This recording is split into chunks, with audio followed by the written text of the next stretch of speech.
For the fourth time, I'm taking part in the KIEF International Economic Forum.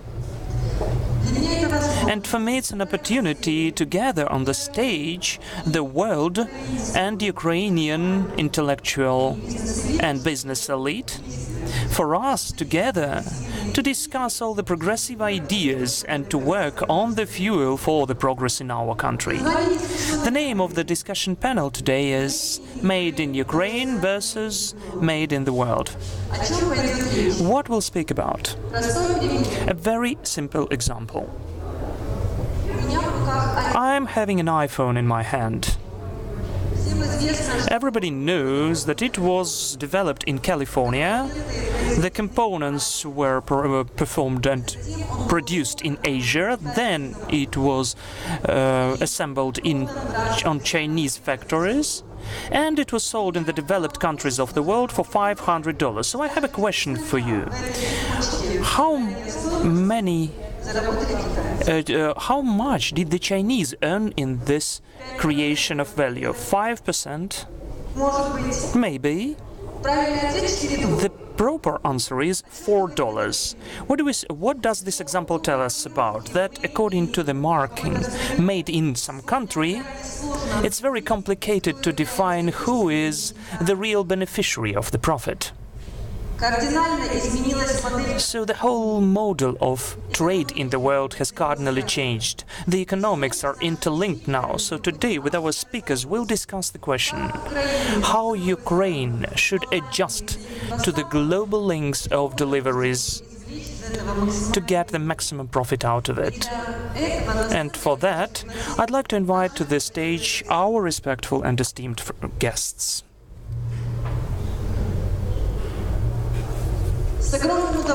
So I'm very happy to invite to the stage our permanent guest, constant friend of the forum, Garry Jacobs. Garry is an American writer, a business consultant, a researcher.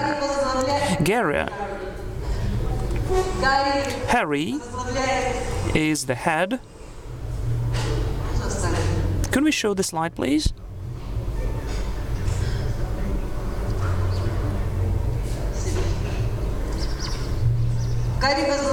Garry is the head of the World Academy of Art and Science, and also he is the head of the consortium of the leading universities of the world. He's the main chief editor of the Cadmus magazine, which highlights the questions of education, of national security, of the global governance and economics. Garry Jacobs is also the full member of the Club of Rome, of this center of the world intellectual elite. Thank you, Garry, that you joined us today. Let's give a round of applause to Garry that he's joined us today. The next guest whom I'd like to invite to the stage, this is the person who came from Finland and is a representative of the wooden industry. Ari-Pekka Maattanen, Senior Vice President of the Stora Enso company.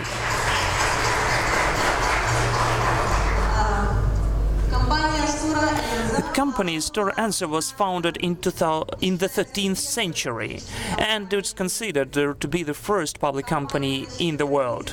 It has 35,000 of employees and is working in 35 countries, and the annual turnover is 9.8 billion. Ari-Pekka, when he has some free time, he plays golf.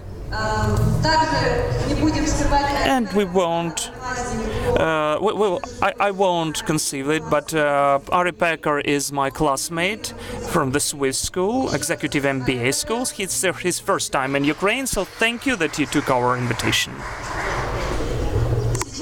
And now I'd like to invite to the stage the representative of IT industry, Michel, Vice President of the Gartner company, Head of Innovation Center. Michel came here from Israel. Hello, Michel. I should say that In his past, Michel is a successful startup and entrepreneur. He's founded the company in artificial intelligence sphere.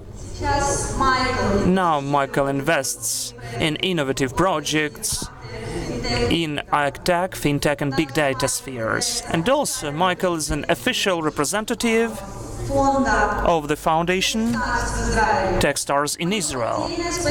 My separate gratitude to Michel Zeevi for such a picture, because we can for sure know that Michel Zeevi is the head of the Gartner company, and he is the head of innovations department, of course.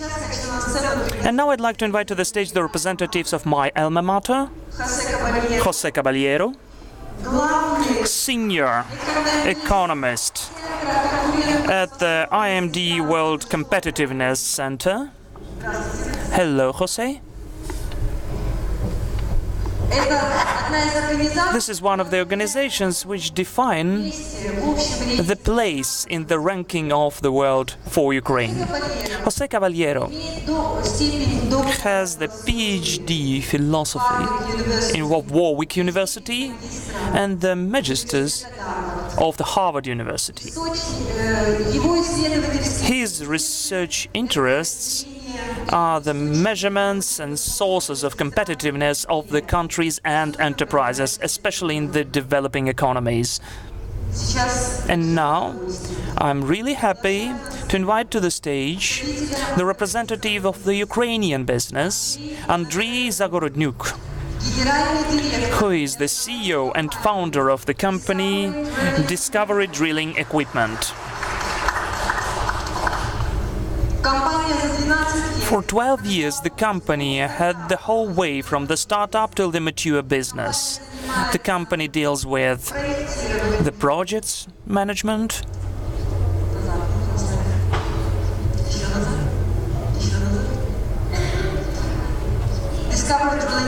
Discovery Drilling Equipment deals with the project management, with the production and the service equipment of the drilling. The company brings the equipment for 5 continents in the world for such giants of oil processing industry like Shell, BP and Chevron. Andriy Zagorodnyuk is also a very active volunteer in the military forces, armed forces of the Ukrainian army, and he was the head of the Reforms Project Office of Ministry of Defense of Ukraine. Besides that, he has the degree from Oxford. And one more very honorable guest, a representative of the unique kind of industry for Ukraine, that is shipbuilding. I invite to the stage Vasyl Fedin, Director General of Smart Maritime Group. Vasyl.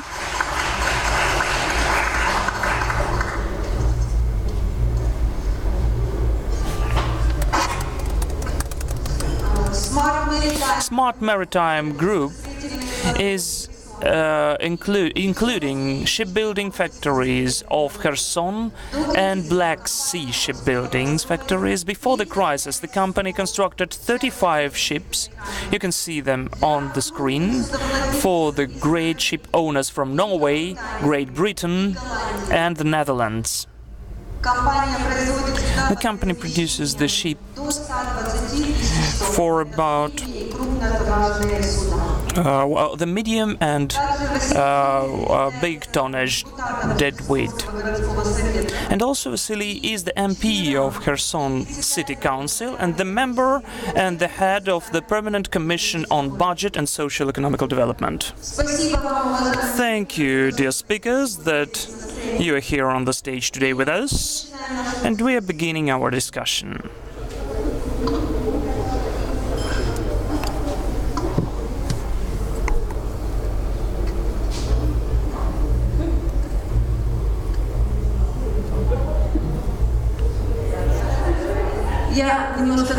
I will remind a bit about the rules of the game, which we had the deal about with our speakers. Each question has 2 minutes to answer. For that, my first question, I'm asking for all of our respectful friends It's known that today 80% of value added in the world is being created, in fact, by transnational corporations. And 3 factories are working: made in Asia, made in China, and made in America. So, in your opinion, what's better for Ukraine? To direct all the efforts and to fight under any conditions for the brand made in Ukraine, or to try to adjust into the existing global factories? And if I may, I'd like Gary Jacobs to begin to answer this question. Thank you, Zhanna, for the invitation back here. It's great to be back. It's my 3rd time at the forum. And for the question. I'd like to clarify just a little. I think what you meant when you said 80%, what you mean is that 80% of the value of that trade is through global value chains that ultimately are marketed by multinationals. I think that's what the data shows, in which case your example of the iPhone is a perfect example. Who actually made the iPhone, where was it made, are all arbitrary designations because it's a product of the world. And I think that in today, not only that, but about 70% of the trade that we call global trade is in intermediate goods. So the idea that we have to make something that's going to carry the Ukraine designation, out of that, about 50% of all of the value of world trade is in services. So when we think we have to make something in order to have it made in Japan, and about 60% of foreign direct investment globally is in services as well. So I think it's a good idea for us to be thinking of what goes into products and how we can best and strategically contribute, rather to have something that we can say positively, it started here, it finished here, and it carries the Ukraine brand on it.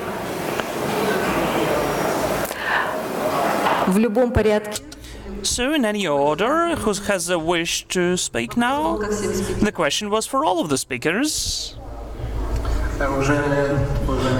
Respectful colleagues, I wouldn't ask the question that Ukraine needs to choose either one option or the other way of development. I will take an example of the shipbuilding industry in Ukraine. Somehow we have a superstitious opinion lately that Ukrainian economy in all of the branches takes the low positions only. This is totally wrong. For the 13 years when I've been the CEO of the shipbuilding holding, we took part both in the global world links.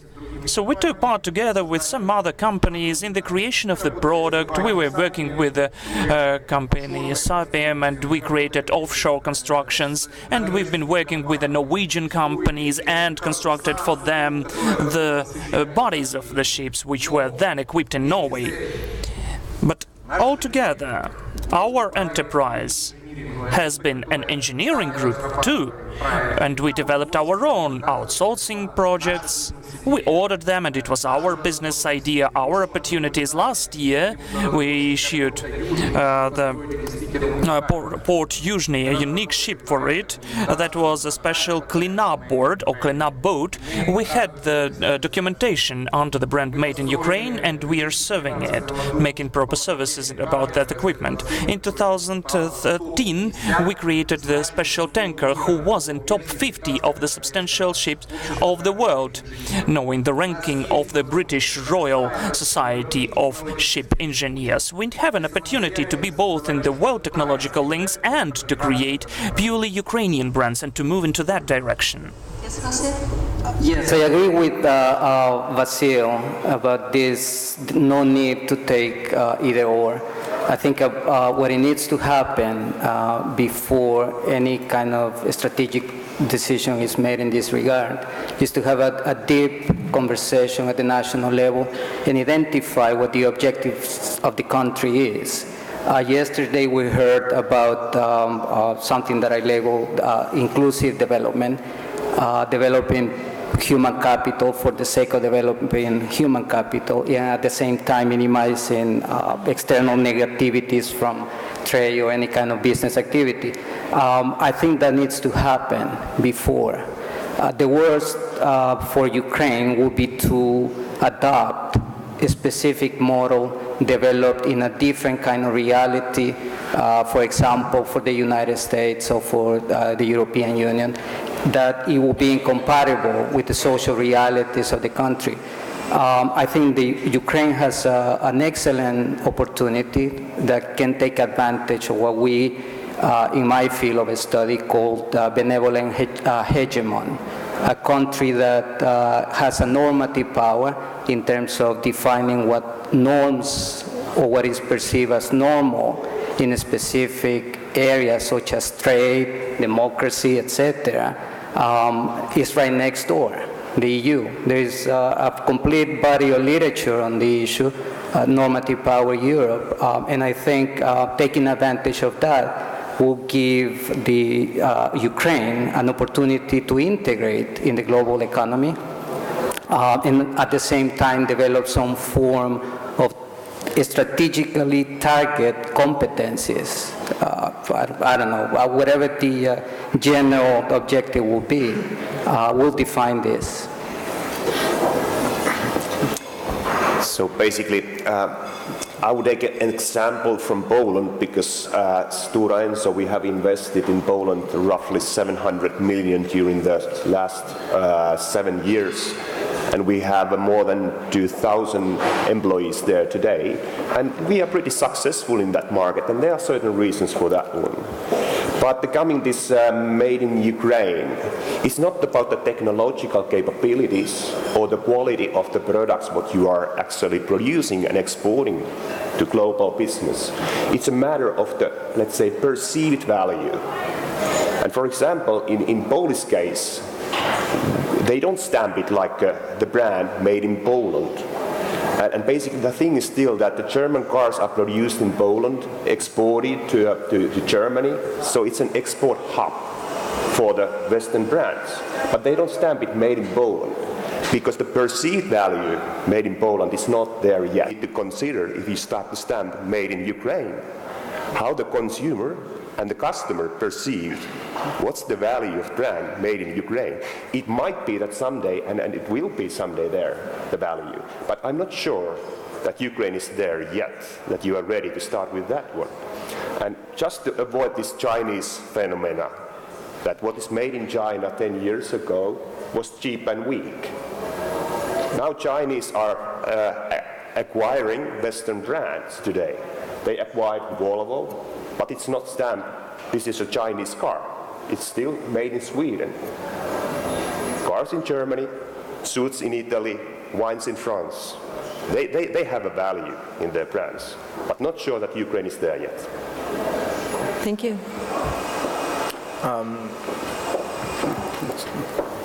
So I agree with my colleague to the right. I believe as a country, what you need to focus on is excelling on what you're producing. So he's very proud of the ships he's building, and he believes they're very unique in the top 50 of the world. And as it should be, it doesn't really matter if it's made in the Ukraine or made in somewhere else. When you go and buy a software, you don't really look at, okay, was it made in Israel or was it made in China? What you care about is, does the software do what it's supposed to do, and is it the best in the market? So I believe the Ukraine needs to focus on the core competencies that it has, like agriculture, manufacturing in some areas, software, IT, and try and be the best in everything that you're doing. And it doesn't really matter if it's branded made in the Ukraine or made somewhere else. It's all about the quality of the product that you're doing and trying to be experts and having some kind of a unique value against everybody else in the market. Thank you. No. Honestly speaking, I'd begin with the words that in the world, knowing the tendencies of globalization, we are having great big global companies which produce in all of the zones which you, Zhanna, mentioned. And honestly speaking, the brand now, the corporate brand, is valued more than the brand of the country where it was produced. Because everybody knows Apple, for instance, and if tomorrow they will move the production from China to Indonesia, nobody will stop buying it. So the brand of the country, for instance, made in Ukraine or made in any other country, when it's valued, when the amount, the quantity of brands which are created and situated in this country are reaching this critical point, when everybody is saying, yes, we know this one, we know this product and this one. For instance, Swiss watch. Though they lose the competition now, but still this phenomenon existed. We can list lots of them, but most of all it's certain sectors. And really, Ukraine is not there yet. We need to develop individual brands of the companies, and the state needs to do its best for the Ukrainian business to survive. First of all, at least it would be nice. And secondly, in any way to create value added, just by any possible way. And then altogether it could be from the quantity to pass to quality. And after that, when we have lots of successful companies in Ukraine, we can then speak that made in Ukraine can be promoted and sold. Thank you so much. So can we show the next slide, please, now?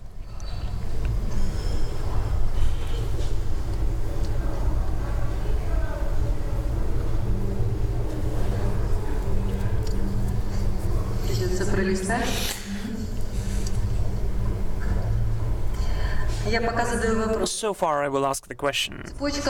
So the link of the creation of the value looks like a smile.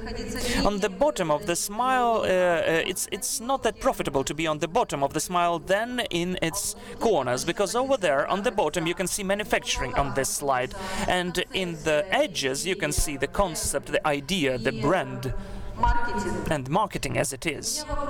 So I have the question to our speakers. I'd like to ask all of you again, in your opinion, for Ukraine to move in the direction of the edges of the smiling curve, what should we rely upon? The free hand of the market, or for the aimed strategies from the state, or maybe even interference of the state into the economy? Yes, please. Well, I will argue that it has to be, I agree with the speakers yesterday, I can't remember who it was, who said that for development to take off, we need some form of protection. We need some form of state involvement in economic activities. But the state, it should be, the role of the state should be limited to facilitate economic activities, not to create jobs. Having said that, if whatever the objective of Ukraine will be in this curve, it should be a strategy developed between the government and the private sector, and they should target specific competencies to develop in order to move, for example, to the R&D corner. We need to focus on the development of what we call knowledge infrastructure. Is the knowledge being transferred between universities and the private sector? Is there an exchange? How is it that the government is impacting this well beyond expenditures? How much is being invested by the private sector on R&D? Do we have the people to do that? How many scientists do we have? Are we producing enough engineers? All these kind of different elements should be taken into account. And whether if we move towards the sales area of the curve, that has a completely different background. So it should be, again, a very, very deep reflection about what the movement should be. Thank you. Yes, Ari-Pekka, please. Yes, if I think about once again the rapid development of the developing economies, I cannot say any countries and nominate any countries who could have shortcuts to the edge of the smile. So basically, also this very rapid transformation in Polish economy has been happening through the manufacturing. So basically, they are building their internal competencies and capabilities through the manufacturing. And today, in that country, you don't see that many still of R&D branding or sales or after service. It's more on the manufacturing base. But basically, you have to start there, and how to do that then is of course that how you build the business climate favorable for the Western capital, for investments, or even local venture capitalists to start to invest in Ukraine. And that's, I think, it's a big question, how to make that transformation towards this, that the investor starts to really believe on Ukrainian development. And through that, you start to attract your own talents to stay in country and not exporting them to Western world to earn bigger money there, and start to invest the intellectual property to Ukraine. So through that, you can start to develop your business going more towards the edge of the smiling curve. Thank you. Yes, Garry? I think it's an excellent question, and the diagram says a lot in itself. Obviously, in all of these discussions, we have to be, depends on what you're talking about, depends on what business you're talking about. Obviously, for agriculture, which is a very important sector here, we are at the bottom of the curve, and the question is, how do we move up that curve through value-added products, through higher technology that's going to raise our productivity, through more in the R&D area.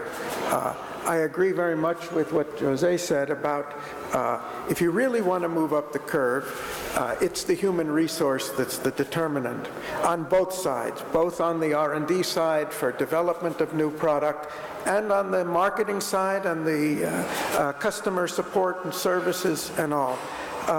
And for that, government can play a role. Right now, that would be very difficult with the financial situation. But I think the key priority in the long term, of which Israel is a great example, the key priority for moving up the curve is intensive investment in human resources. And not just more of the same, not just bringing out more engineers. There are countries that produce 10, 20, 50 times more engineers than Ukraine can produce, but it's the quality of the engineers, it's the capacity for fresh thinking, it's not just doing rote mechanical part of the work. If we develop our resources up to the smile, to value-added capabilities, to develop the human capacities to a higher level, we naturally move up the scale. Okay, thank you. If I may add, I agree with that. Talent development is key to either move to either corner of the curve. But I think there is a need to mention that Ukraine should aim at becoming a country that is more attractive for highly skilled overseas talent. If you look at how other countries, Switzerland, for example, has reached the point in which is at the moment, is through having that attraction. Our research shows that it's not just salaries that matter. It's also the quality of primary education. When you make a decision to move to a particular country, you reflect in terms of how the opportunities, how that environment will affect your children. It's amazing, the paper we just finished writing about talent flows. It was very significant to find that university education was important for executives. That means that when I make the decision, I think, okay, does my son have a chance to go to a good university if he decides to stay? And I think that's something that hasn't been discussed at the forum, at least yesterday. Immigration laws need to be a little bit more efficient in encouraging highly skilled immigration. Thank you. Yes, please. Sorry. Well, answering the question, I would bisect this question into two sub-questions. How can we raise in this scale to the edges of the smile? And the second question is the role of the state in this process. Shipbuilding is maybe a very nice example to illustrate this graph, because as I already mentioned, we've got projects when we take part only in one of the links, and we've got the projects where even now, even today, we totally grasp this whole smile, this scale. We are developing, we are constructing ourselves, we are giving the after-service service, and on each of these stages we are earning money. But as for the role of the state, there are several approaches existing in the world of shipbuilding. There are some countries which give really serious global support to shipbuilding. This is South Korea, China. There are countries which give substantial influence. This is the United States of America. They've got even 1920 they adopted the law which limits, restricts the access of the ships which were not constructed on the American factories into the internal waters. And there are some European countries with the hidden protectionism, but we can see it too. And there is Ukraine, where today, in fact, we are in the framework when we are not competitive even with the countries of the Western Europe. So when we speak about the interference of the state, in my opinion, Ukraine has to speak about the state and the government. And I'm applying for all of the presentees and respectful people from the government, for the government to make us equal as for competition conditions with the Western competitors. It's impossible to compete and go up this link if when we say the word customs, the Western acquirers, yes, I mean Ukrainian customs. The Western acquirers are just terrified when they hear anything about customs.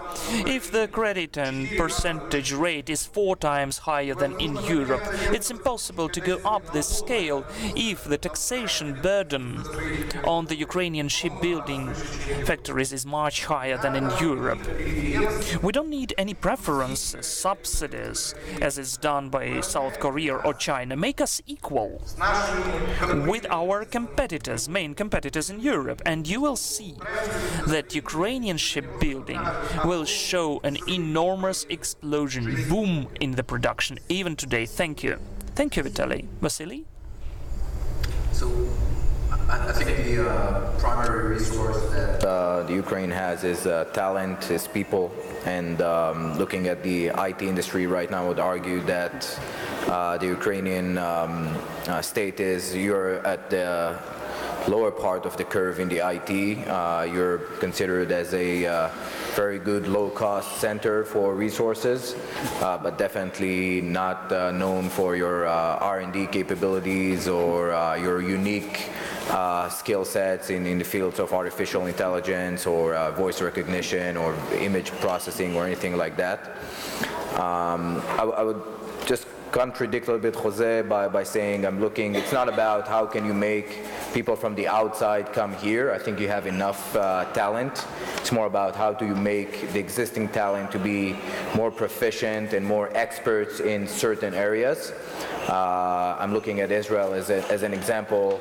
Nobody wants to come to Israel. We're not getting a lot of immigrants coming to Israel to work in the high-tech industry. It was all made by what I believe is a tenth of a size of what the Ukrainian market has.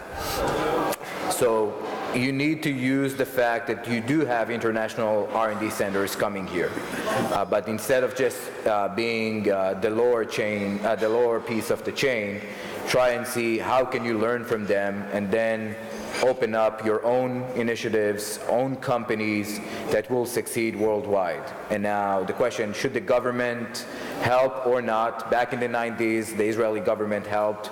That was the original seed for the success of the high-tech industry.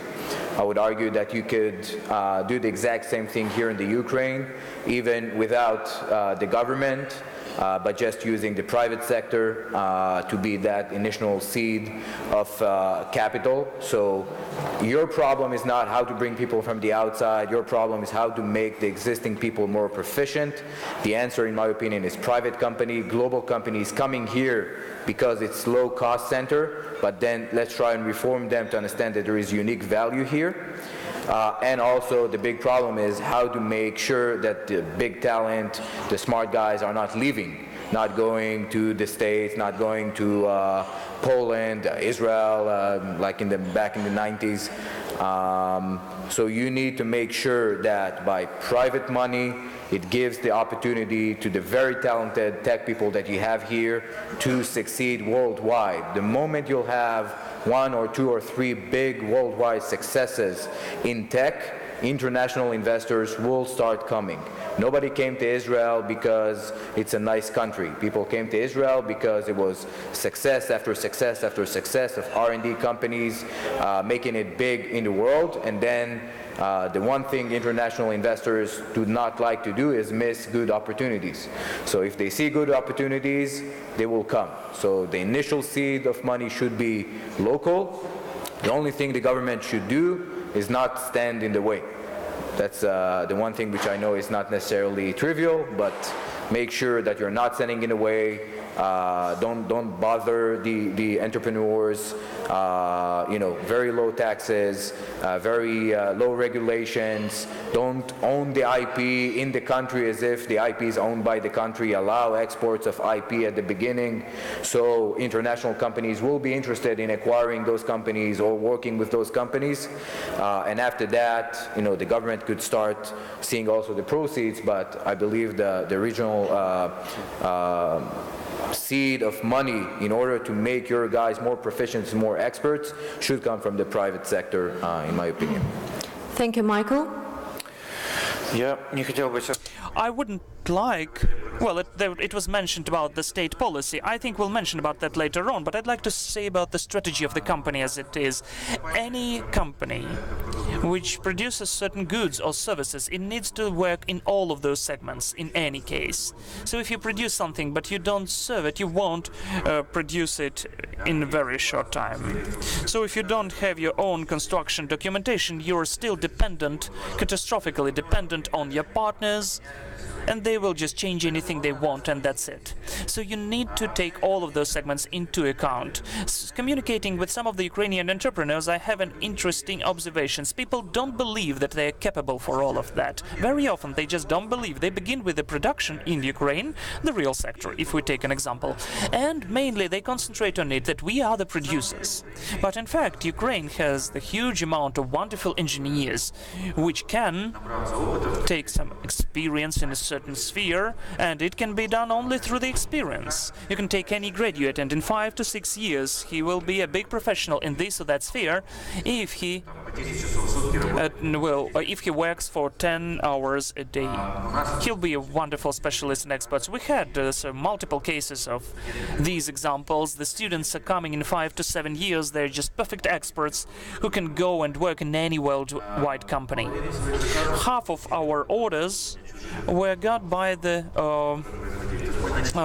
operating somebody's equipment. We began our firm not with our producers. This is a wonderful way to sell B2B. When the producers don't operate in Ukraine, in Far East, in Africa, when someone is buying the equipment but there's no one to serve it.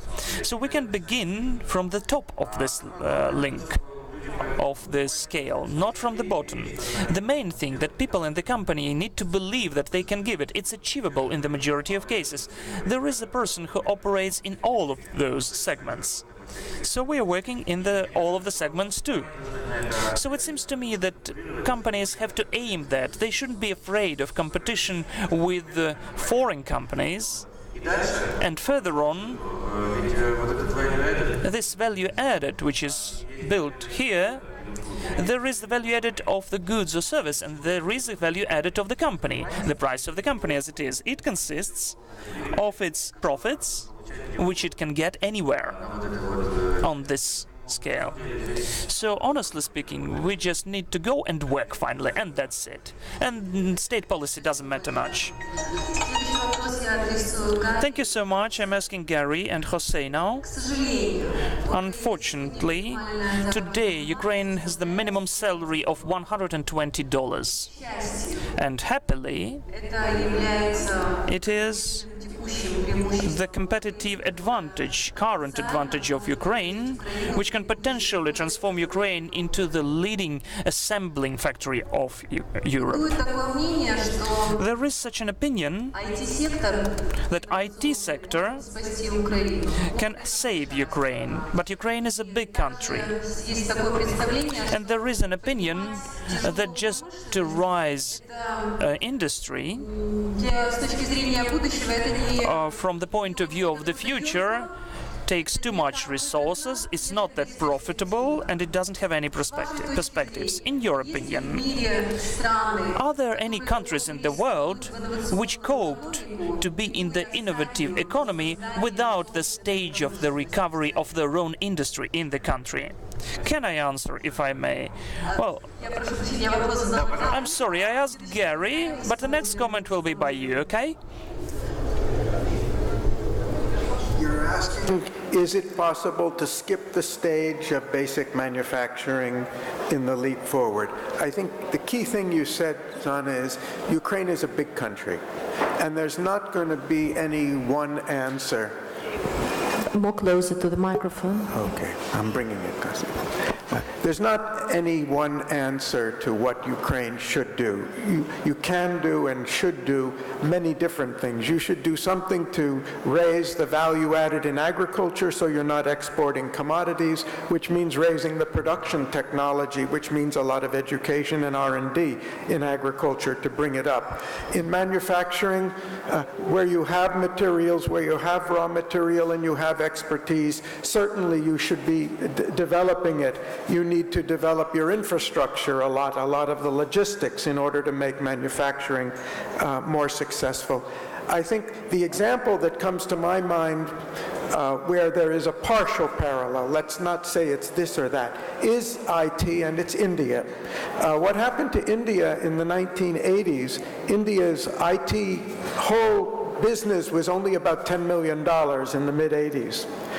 They started getting demand to send engineers overseas to work on Y2K problems, particularly in the US and then in Europe.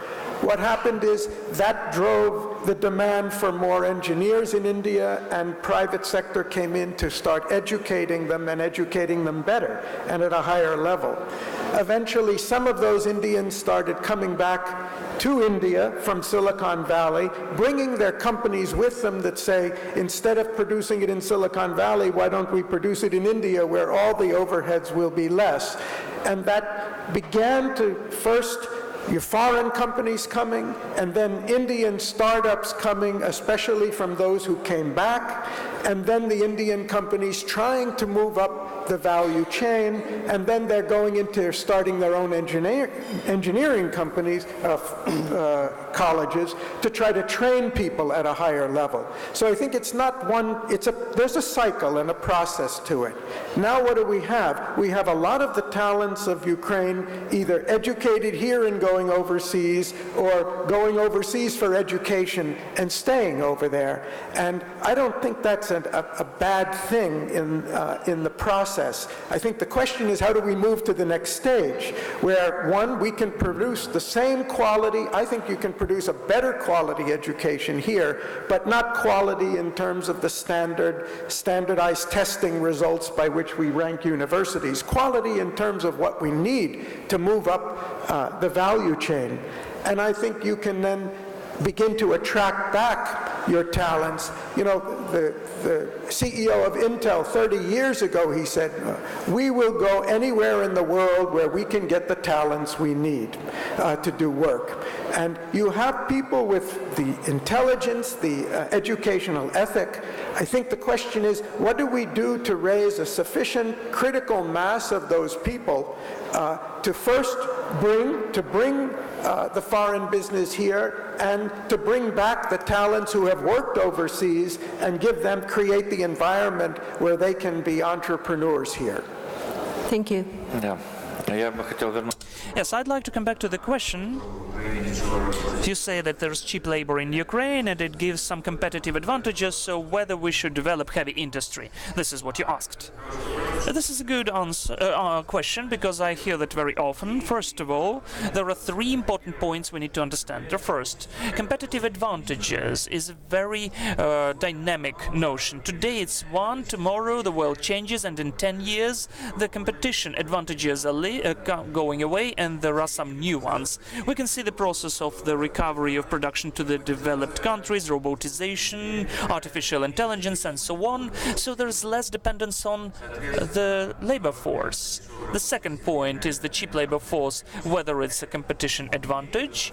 So there is the whole process in the world when it stops to be like that. We need to be ready to that. We need to comprehend that. So the cheap labor force can be considered by Ukraine as a competitive advantage only temporarily, to have some rest and to get out of this chronic crisis the country is now, and to go up this scale or any other scale. The question is that lots of countries don't look on heavy industry or machine building or anything else as a basic level. Germany produces, for instance, the US produce lots of production and goods, but the main question for these products to have value added as intellectual component. So for the construction documentation to be developed there, if it's just outsourcing, then of course yes, we're speaking about the cheap resources, cheap labor force, and tomorrow it won't be that cheap. So it can move to India, to Bangladesh, and that's it. And believe me, it will be rather quick. The factories are moving so quickly that you won't even notice it. It used to be much more complicated before that. You can begin the production in some of the spheres for half a year, in some of the spheres. But if the company had enough time to get intellectual resource, to construct some brand at the market, had time to create their own documentation, their own intellectual reserve, and their own service, so they have a certain marketing niche, then in fact it can move its production to any other place as it wants to do. It's not that important. Thank you, Andrei. Jose? I agree that there is a need to move away from the focus on competing and cost competitiveness. Cheap labor is a good resource, yes, but that should be temporary. I think value-adding activities compete on that will have a greater benefit for Ukraine. And I think I have to go back to still bugging me in my head that my previous statement about attracting highly skilled overseas talent could be misconstrued. I didn't mean to diminish local talent. What I meant was that when you attract highly skilled talent, you are actually acquiring an easier channel to transfer knowledge. In other words, it's cheaper, and in the long term, that will have benefits in the production of knowledge in that particular country. So yes, we should focus on local talent, but at the same time, if we are, for example, we want to move to the R&D side of the story here, we should attract scientists, established scientists, which bring knowledge with them. That was my intention behind my previous statement. Going back to this question, I think academics, we are at fault of proposing this notion that development is a process through which you have to go from A, B, C, D stages. I mean, we can mention Rostov, how wrong he was. Yes, Perhaps there are sectors, Garry said, that do not need this industrialization phase. You used the example of India IT sector, right? Yes, but that depends on the sector again. Having said that, for me, as a country that has avoided to a certain extent, the industrialization stage is Singapore. Singapore has moved quickly into an added value service sector based on high investment on the quality of education, production of good knowledge. I mean, they have focused using the standards, ranking universities, the usual rankings. I think the National University of Singapore is ranked top 15 in the world. In its certain departments, it's top 10. I think if you want to look at an example, you look at Singapore, the investment, the improvement in education, and more importantly, the willingness of society as a whole to adopt new behaviors. Thank you, Jose. Мой следующий вопрос. My next question I'd like to ask Michael Zeevi to answer, and then Garry Jacobs. If we speak about innovations, not only about IT technologies, but innovations, which country of the world we should orient ourselves for? The US, China, or any other country? Question. I think it really depends on on the area you're looking at. Obviously, if you look at the areas of IT, so a good example is Israel, not necessarily the U.S. or China, but Israel as a small country was willing to bring great innovation to the IT world, all the way from the way products are managed, developed, produced, sold, market. Again, I'm biased here, so I think Israel obviously is a good example for innovation in IT. But if you look at manufacturing, etc., China is a good example of going all the way from very low tech. Now, if you go to Chinese factories, it's pharmaceutical grade production systems in a lot of areas, and the Chinese are investing a lot of money to make sure that they're not staying behind. I would argue that the U.S., in recent years, I haven't seen a lot of innovation in a lot of areas. Nothing really changed dramatically in the way they do production or IT, etc. So again, the answer is for each sector, there is different places you can look at. In order to do innovation, you need minds. You need people to think outside of the box. And innovation is not just about how do you develop, it's about how do you manage, how do you think. And I know Garry is an expert in the spaces of education and education innovation. Maybe you could elaborate on that. But at the end of the day, realize your strengths, try and innovate there, but also embrace your weaknesses and make sure you can go outside for help or go outside to other countries and partner with them in order to succeed, and then learn and then try and be better in those areas. Thank you, Michael. Another great question, Zhanna. Innovation can occur in any field. It can occur in agriculture, in manufacturing, in high tech, in any field. And I think, what are the conditions for that? For innovation in a field, there should first of all be expertise in that field at a certain level, and the desire to push beyond the boundaries of what pertains. Secondly, there's got to be a focus not just on production, not just on low-cost production, but on investment in R&D at the same time. It's got to be linked to the educational institutions. Where we've had the most success in the U.S. is a close relationship between universities and business. That's why Silicon Valley is in Silicon Valley, because there was a Xerox Park, a development center, Stanford University, Berkeley across the Bay. So that kind of linkage between academia and R&D and business in areas where there is a market, there is already existing expertise. Those are the kind of conditions that promote innovation in any field. I think agriculture is a great place to focus here. IT, certainly, at the other end of the spectrum. And just to pick up on what you said, I think there's a field of innovation. First, a comment on the U.S. I think the U.S. greatest success is not in training the best engineers. We get talent coming to us, either educated or to be educated there. The best thing the U.S. does is give the freedom to people, the motivation, the respect, and the opportunity to work at the high point of their own value, to create, to think differently, as Zeevi said, to think out of the box. And I think the greatest opportunity for innovation today is not in agriculture or in IT or in pharma or any of those. It's in education itself.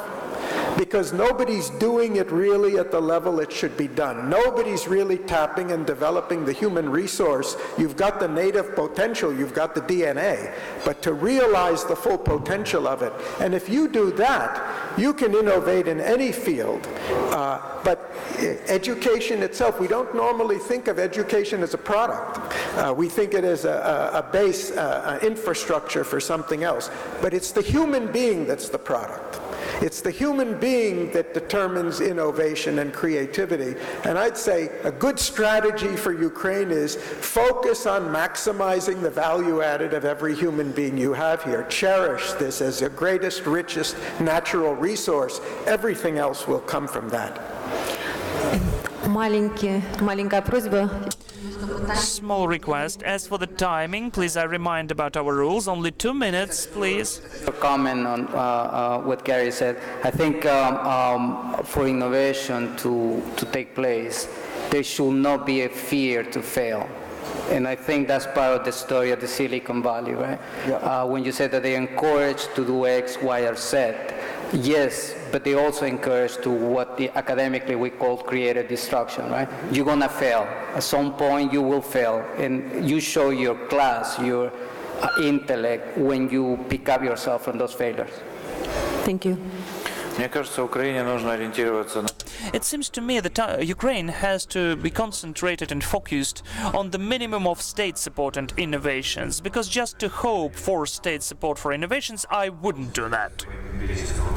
And just knowing my experience out of empirical experience and this paternalism, let's claim some support from the state and everything will be okay. Of course, it's totally not perspective for us, because the state doesn't have this critical mass of experts in the state officials bodies who can organize this support at high quality. So that's why it seems to me we need to orient the countries and the experience where the innovations is being funded by the private foundations and privately, just privately. All of that should be developed, and just to claim from the state to create the conditions for the private funds, not to interfere, not to bother them, because we've got nice key competences, core competences.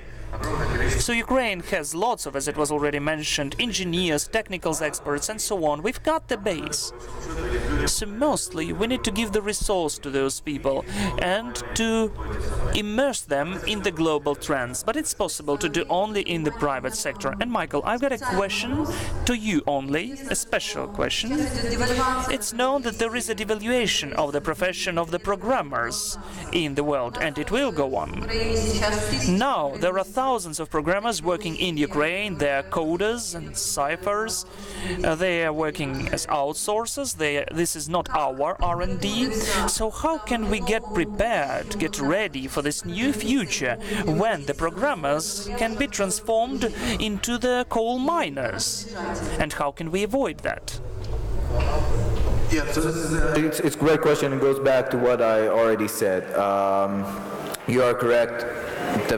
software development will become a commodity in 5-10 years from now. I believe similar like your kids and my kids are in kindergarten, and the first thing they teach them is how to speak, hopefully before, but if not, maybe during kindergarten. I believe that in 5-10 years from now, the ability to code will become like a second or third language, and therefore, what today is considered to be highly skilled people because they know how to code Python, R, Java, C, C++. We can continue and go on for days now about the languages. In the future, it's going to become a commodity. The answer here is how can you create some kind of a unique value proposition that the Ukrainians engineers are the best in the world. If I look at Israel, because of a necessity that it's called war, we send our guys at the age of 18 to the military, and they become the world experts in cyber and cyber attacks. Again, nobody wants to do it by itself, but it's a necessity, and therefore, if you talk about the world experts in cyber or in natural language processing or in machine learning, you see people from Israel or the States, and I'm not talking about the academia professors that exist in the States and in Israel, etc. Ukraine needs to find its unique value proposition. I would argue that consumer products, interfaces is less where I would go because it's more of a soft skill. I would go towards more the hard, difficult disciplines, and in order to do so, you need one of two things. Either you're able to convince world experts to come here and train you, or people that used to live in the Ukraine moved abroad and now they're coming back with those unique skill sets, or again, a huge success of one or two companies in those areas, and now the private sector could help the entrepreneurs, the early entrepreneurs and the early tech people to choose those areas because they know the pain. So again, don't assume that a technical guy knows what problems he needs to solve. Maybe he could solve them, it doesn't necessarily know the problem. So use the private sector to find those difficult problems. Make sure you're succeeding in a world scale, and from that point of view, you're going to become experts, and therefore nobody's going to consider you as a coal miner or a low-cost center. Thank you, Michael. Мой следующий вопрос. My next question is to all of the speakers, but I'd like to begin, if I may, with you, Vasyl, and then Andrew, and then whoever wants to answer. So the question is, now Ukraine is planning to adopt a law about the state preferences for the branded goods made in Ukraine. In your opinion, what are advantages and drawbacks of such a law?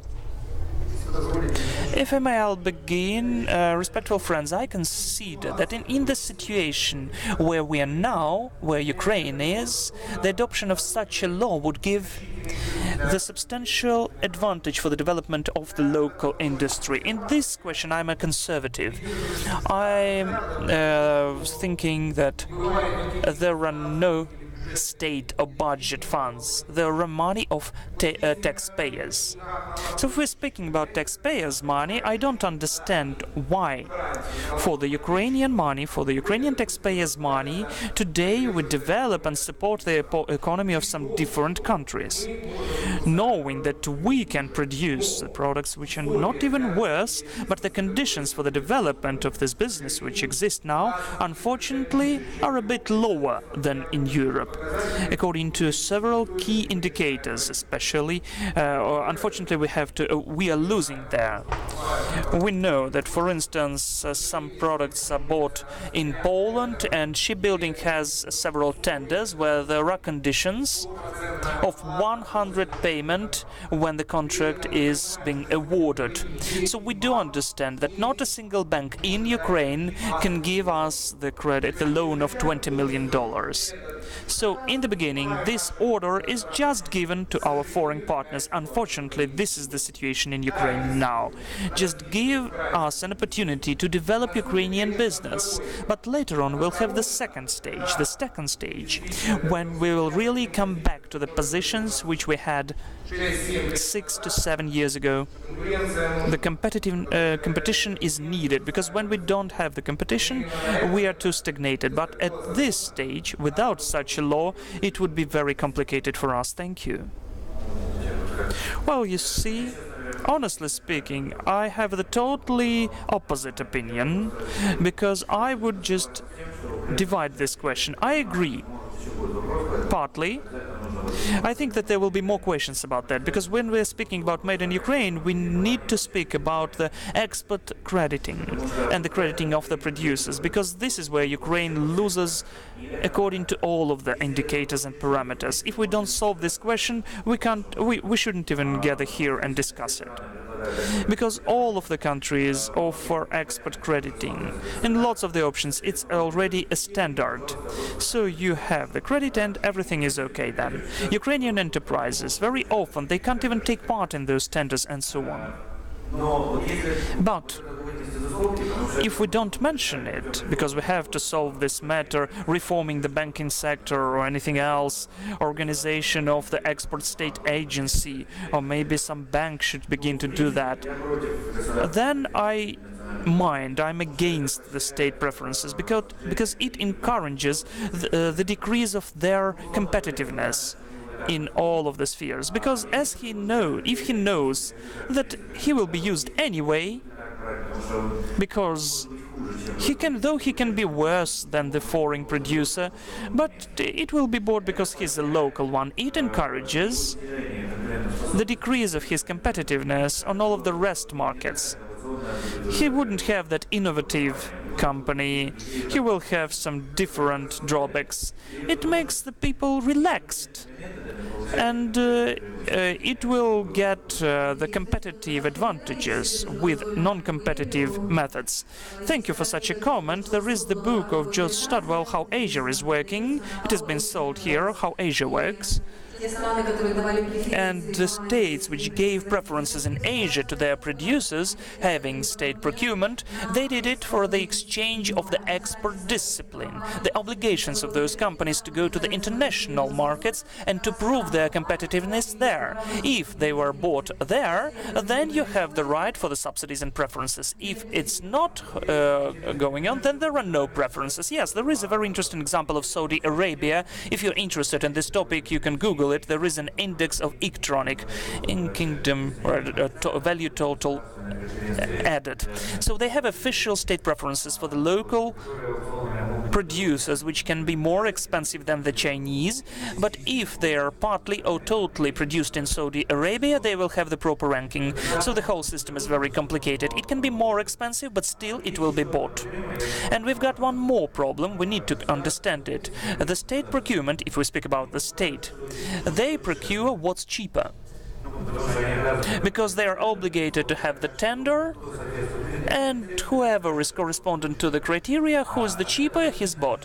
But it doesn't mean it's better. So this equality of the price and the quality what's needed by the state is a very important and complicated question. Thank you, Andrew. Can I add a bit? I know that I'm out of the rules, but still. Okay, only one word. This is not about the state procurement, but I already mentioned about those examples lots of times. We took part in the tender for the Swedish acquirer, and we lost for Norwegian company only because of one of the reasons. The export credit agency. The Norwegians came to their agency, they get the loan with the rate of 0.3 annual percent, and we took the credit with 12%. For the 2 years of construction, I'll have to pay $8 million. In comparison, the Norwegian company had to pay $250,000. So all of those advantages of the cheap labor force were just not considered at all.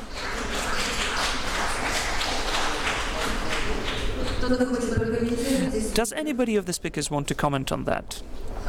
Jose, maybe? Yes, I think it's a risky policy. If we are thinking in terms of integrating to the EU, for example, this is a protectionist measure. I agree that the state has a role, as I mentioned before, that to a certain degree must protect some industries. But the problem is, what would Ukraine do if a neighbor country would impose the same kind of policy, a trade partner, for example? Would that lead us to a trade war in certain industries? Would that affect the long-term prosperity of Ukraine? I mean, these are questions that need to be asked rather than just going after certain protectionist measures. Thank you. Yes, Garry? I think I agree with a lot of the comments, even the ones that contradict each other, because I think it depends on a number of factors. First, it depends on what are we talking about. What is going to be the impact of that on consumers, domestic consumers? Because one of the problems of state intervention is when it protects an industry to the disadvantage of its own consumers. It was an issue Adam Smith was concerned about with mercantilism more than 200 years ago. I think another key question to ask is the capacity of the state to do this really impartially for the benefit of the country, and not use this power to give rent-seeking capabilities to particular parties. And that depends on how fast you evolve as a transparent democracy to determine whether this power will really be used for the advantage of a business or it will be used for the advantage of the country. One of the other difficulties of this, I'm not so worried about, I think I agree with what you said, that the Exim Bank in the US, there are so many ways in which other economies are giving protection and added benefits. So I don't disagree in principle at all. One of the problems is that once you start these things, it's very difficult to stop them. And therefore, if you're going to do it, you have to be really targeted on something which has a potential for rapid development, where you can measure the results and the progress, and it should be time-bound and not locked in as a permanent support. Спасибо. Thank you. The question is for our two speakers from Ukraine again. Did you face any of the examples of the hidden protectionism when you sell something at the different countries' markets and made in Ukraine brand? Does it bother you or it helps you? Can I ask you, what do you mean hidden protectionism? I don't understand what you mean. Well, if this is the export help of the export agency, this is an open protectionism. Maybe there are certain things which you could read between the lines. You have to be the practitioner to understand that sometimes you are naive going to the open sea, but to compete you can with the equals. But when you have infant economy and you come into the serious level, you don't understand lots of things. You will understand in several years that you had to read the legislation between the lines. Well, from my behalf, I can say that let me begin with a brand made in Ukraine, whether it helps me or not. Honestly speaking, in the majority of cases, the effect was neutral. Of course, at first there was a certain percent of skepticism, because Ukraine was not that well known as the drilling country, so lots of people just asked questions, how did you decide to do that? But in a very short time, in 5 to 7 years, this question was not asked anymore. They are asking about the experience of the company. When the company has certain experience, they're looking what you have done as a company, what's your list and track record, whether your previous acquirers are satisfied, and if they are, it's not important further on. As for the hidden protectionism, of course it exists.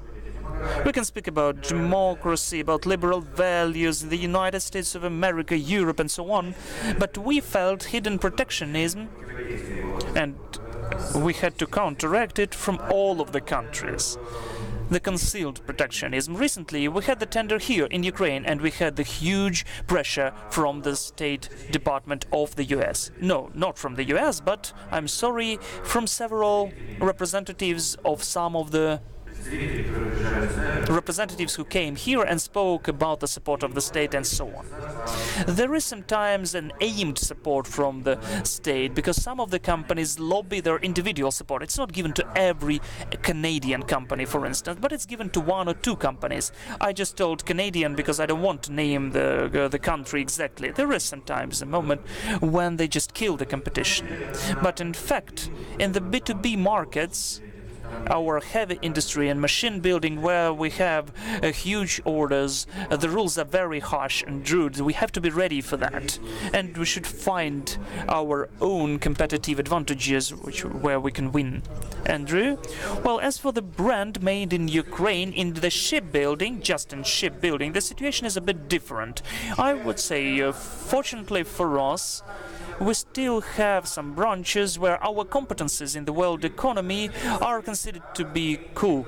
This is the rocket building, shipbuilding, and several others. About 10 years ago, when I began to deal with that, coming to Norway, everybody remembered the shipbuilding from Kherson and took it as an example of a good quality, which is still considered to be very nice in Norway. But the problem is different. Unfortunately, gradually we're losing these competencies. This is the problem for us. As for the protectionism in the shipbuilding, yes, we have some of the concealed or hidden protectionism. For instance, export credit agency is hidden. Yes, of course it exists in any country, but sometimes there is an open protectionism. The US have an open law which doesn't let us to come to this market at all. I mentioned about that. There is some protectionism when it's not written by the legislation, but it exists. Several years ago, for instance, when there was the crisis in the offshore industry, and in a very short period of time, Norwegian yards were without orders. The Norwegian government had the tenders, they had to save their shipyards for the building of the ferries, construction of the ferries. So, whether we wanted to take part in those tenders, they let us know that the Norwegian shipyards would win. And this is how it happened in real life. Thank you. Well, now this is the last question from me. We began a bit later, so the last question to all of the speakers, and then whether you want to ask the question from the audience, please think whom you would ask anything. We'll have time for 3 to 4 questions. So the last question from me. Would you please tell, in your opinion, which are the strategies of the search of the proper right partners in the world and communications should be used by Ukrainians to be in those global links of the creation of value added and to gain maximum benefit of that? I may start with that one. Basically, in business, we always say that the actions should have a direct connection to the P&Ls, so profit and loss statements, and it has to be a business case as such. And Ukraine today, for me, the country P&L is the GDP, how it survives in here. And basically the situation is in Ukraine so that your GDP is level of $3,000, $4,000 per capita. In Poland, it's a 15,000, Germany 48,000. Western we go, higher it is. So basically, first we need to admit that business as usual cannot continue like this. So changes needs to be made, reforms needs to be made because of your P&L, which shows the facts where we are today. Still coming back this cheap labor cost, I strongly still believe it's an advantage in coming years. Once again, every single investment case for us, if we invest in robotics or automation, it has to be a single business case. US has lost a lot of jobs because of the digitalization, but even more than because of the immigration today. But still, there is a lot of industries, manufacturing industries, which are very labor intensive. It hasn't disappeared as such. Of course, the development will be more rapid. But think about the labor cost in US or in Nordics compared to the Poland or Ukrainian. I still strongly believe that that's the even a long-term advantage before it comes a business case to build the robotics or automation on those countries. So basically, the strategies, what I would think about is, of course, that you should go towards the innovation. How you do that is basically you should make an attractive platform for the venture capitalists, the startups, because the thing is that those entrepreneurs, they need to differentiate. It's not they are not in commodities. They try to find a way how to differentiate to the global business to be globally competent. And through the differentiation, they bring also the innovation and build the innovation platform. How you make an attractive platform for Western capital, venture capitalists, and new startups. Thank you.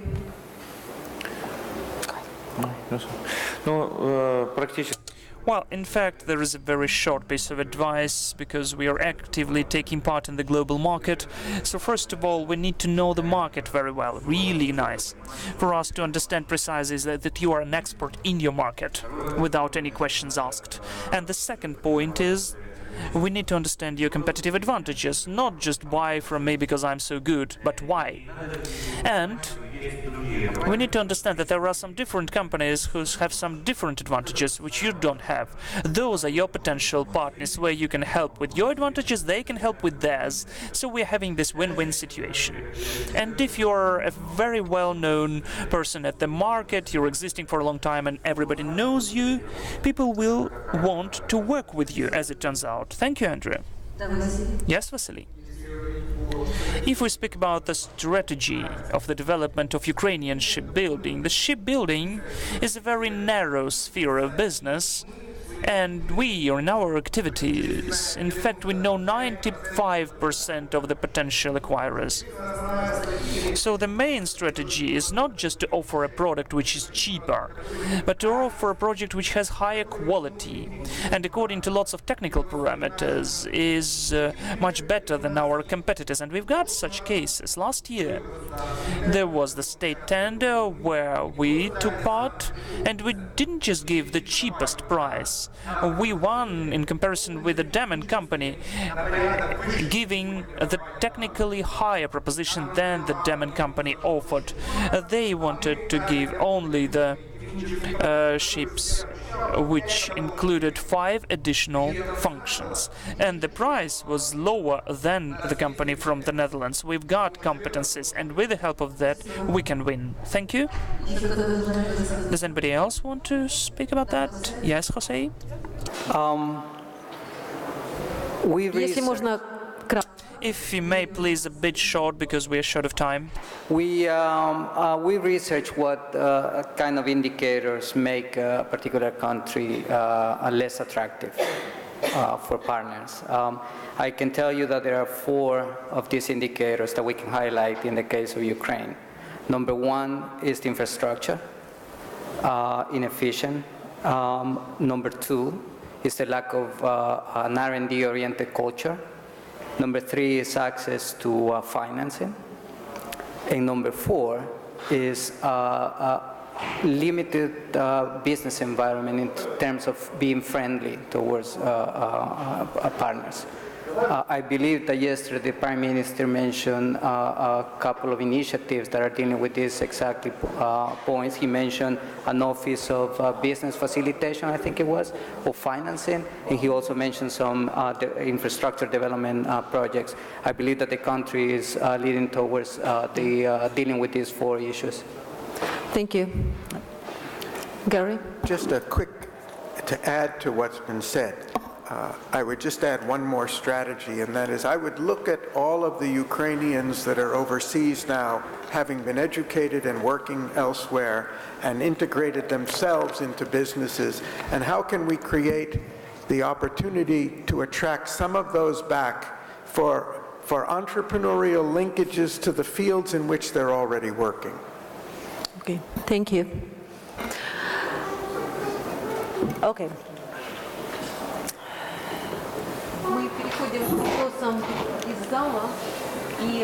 Microphone, будь ласка.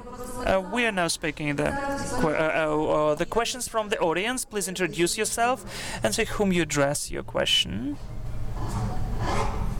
The microphones, please.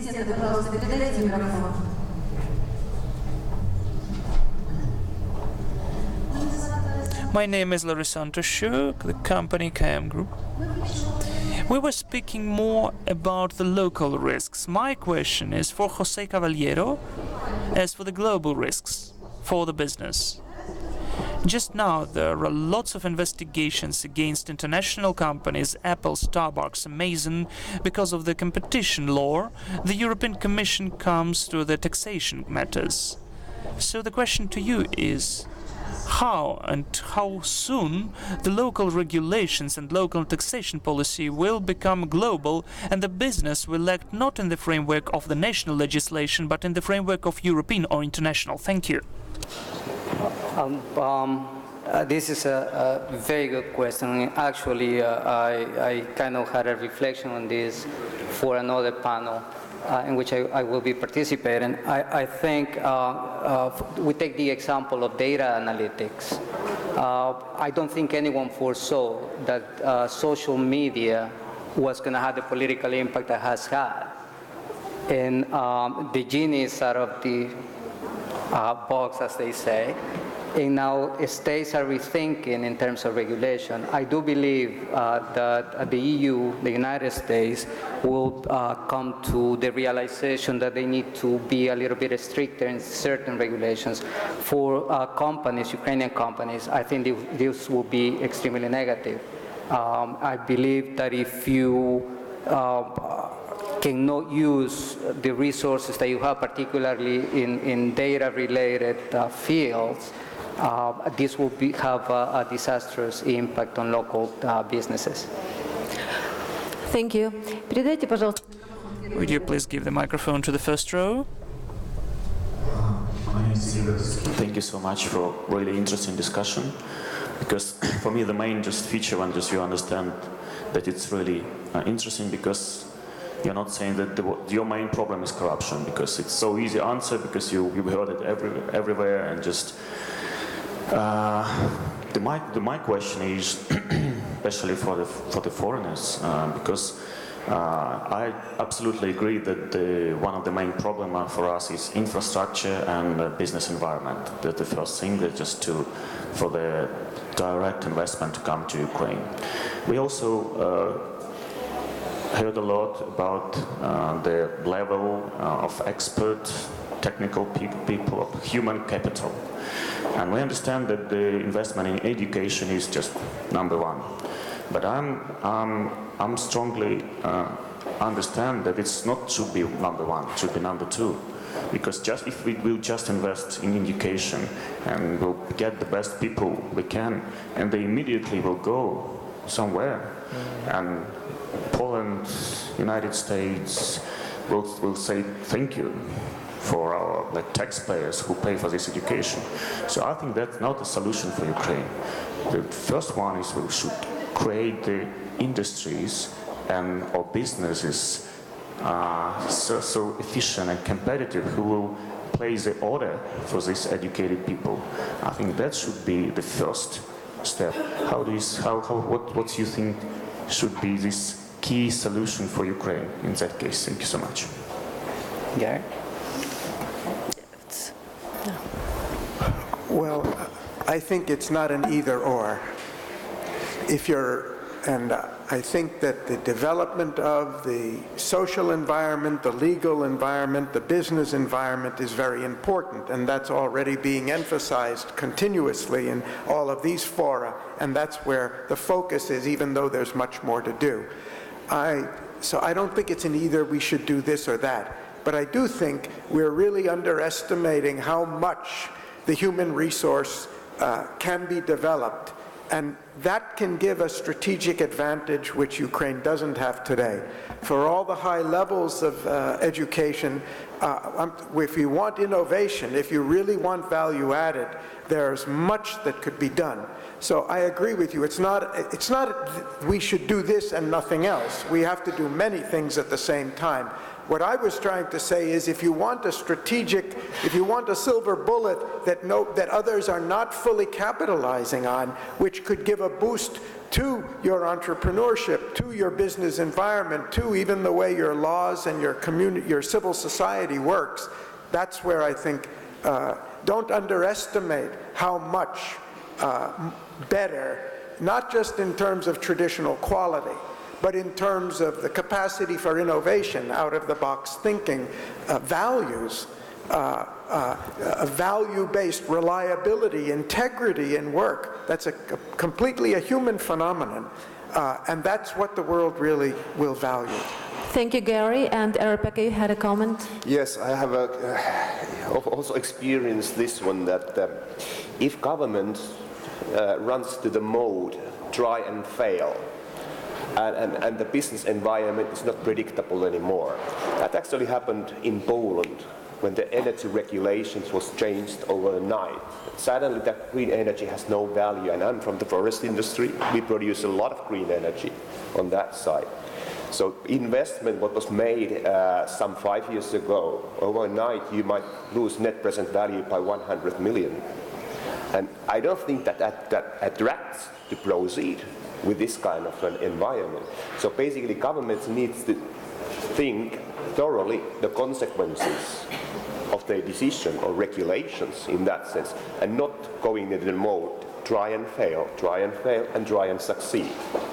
Because there's no stability, there's no predictability in that kind of environment. So this is, I think, that's an important thing to attract once again the Western capital to Ukraine. Уважаемая аудитория, последний вопрос из... The audience, the last question from the hall. Hello, my name is Vitaly. I'm the owner of the group companies of Ukrovid, Ukrainian producer of the defensive plants.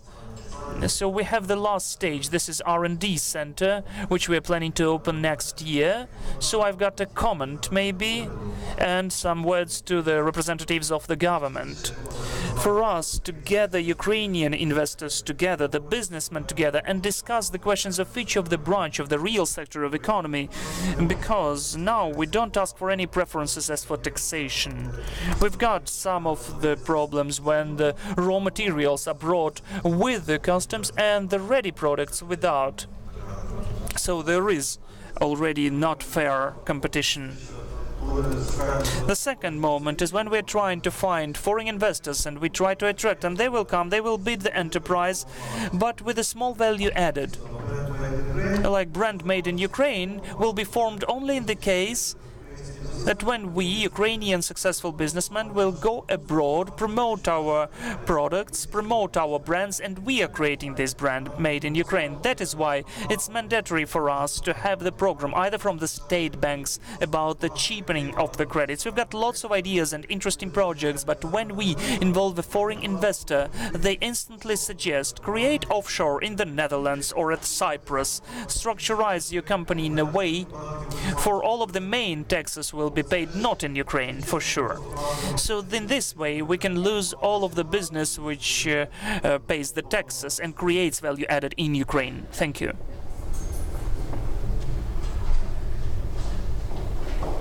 It wasn't a question. It was just a statement. No, it wasn't a question, it was a comment. Yeah. Okay. Our discussion has to wrap up. I would thank our respectful speakers, our audience. So we are living in a horizontal world. For us, the brevity to publish. I just wrote your emails over there. If somebody wants to ask you anything beyond the framework of this discussion panel, this is the first thing.